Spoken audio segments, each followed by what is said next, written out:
नमस्कार, आप देख रहे हैं जनता की आवाज और वक्त हो चुका है आज दिन भर की बड़ी खबरों का। नोखा एसडीएम रमेश देव ने हटवाया बाजार से अतिक्रमण। नोखा के एसडीएम रमेश देव आज अचानक नोखा बाजार के गणेश जी हनुमान जी मंदिर वाली गली में पहुंचकर सड़क के बीच बना डिवाइडर और गट्टा तोड़वाकर यातायात को सुगम बनाने की पहल की। इस प्रकार की तोड़फोड़ को देखकर दुकानदारों में हड़कंप मच गया। दुकानदारों ने बाहर रखा सामान अपनी दुकानों के अंदर समेटने लगे। आज बीकानेर में मुख्य चिकित्सा और स्वास्थ्य अधिकारी डॉक्टर पीएल मीणा का एक अलग ही अंदाज देखने को मिला। इस अंदाज को जिसने भी देखा उसने खूब तारीफ की।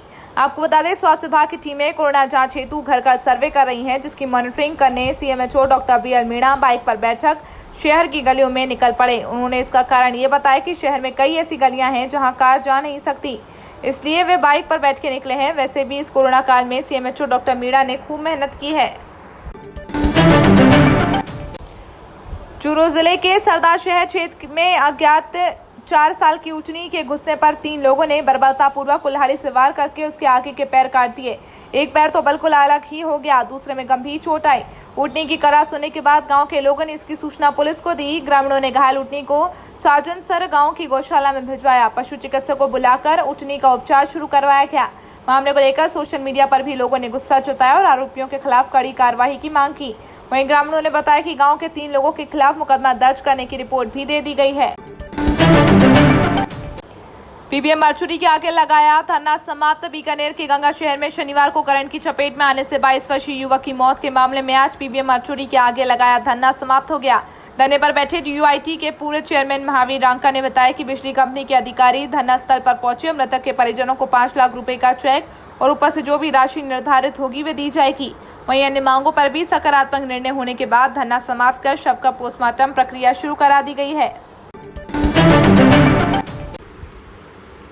भारत में कोरोना महामारी के प्रबंधन की संसदीय समीक्षा शुरू हुई। उपराष्ट्रपति और राज्यसभा के सभापति एम वेंकैया नायडू ने रविवार को कहा कि संसदीय समितियों ने संसद सत्र की अंतिम बैठक के 3.5 महीनों में ही कोविड-19 महामारी के प्रबंधन की समीक्षा शुरू कर दी है। देश के मौजूदा हालात देखते हुए इससे कम समय में संसदीय समीक्षा करना संभव ही नहीं था।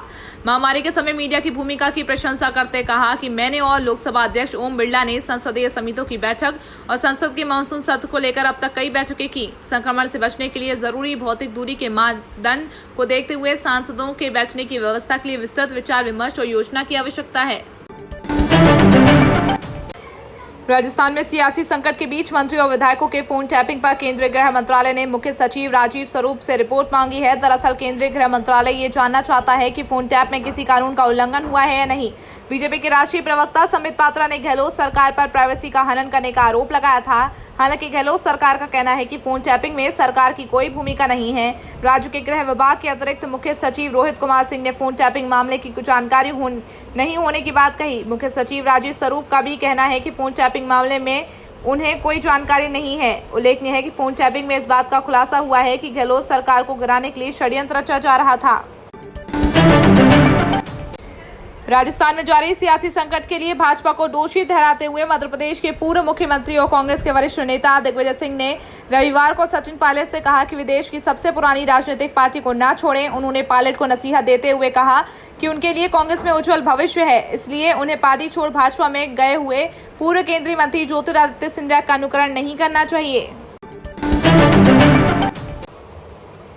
बीजेपी के वरिष्ठ विधायक और उपनेता प्रतिपक्ष राजेंद्र राठौर ने कांग्रेस के बागी गुट सचिन पायलट से मुलाकात की खबरों को बेबुनियाद और निराधार बताया है।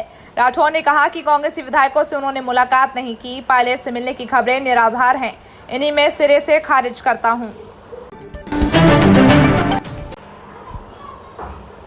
असम में बाढ़ के कारण भारी तबाही हुई है। काजीरंगा राष्ट्रीय उद्यान और टाइगर रिजर्व के निदेशक ने कहा कि काजीरंगा राष्ट्रीय उद्यान और टाइगर रिजर्व में बाढ़ की स्थिति में सुधार हो रहा है। उन्होंने आगे कहा कि 80% क्षेत्र अभी भी बाढ़ग्रस्त है।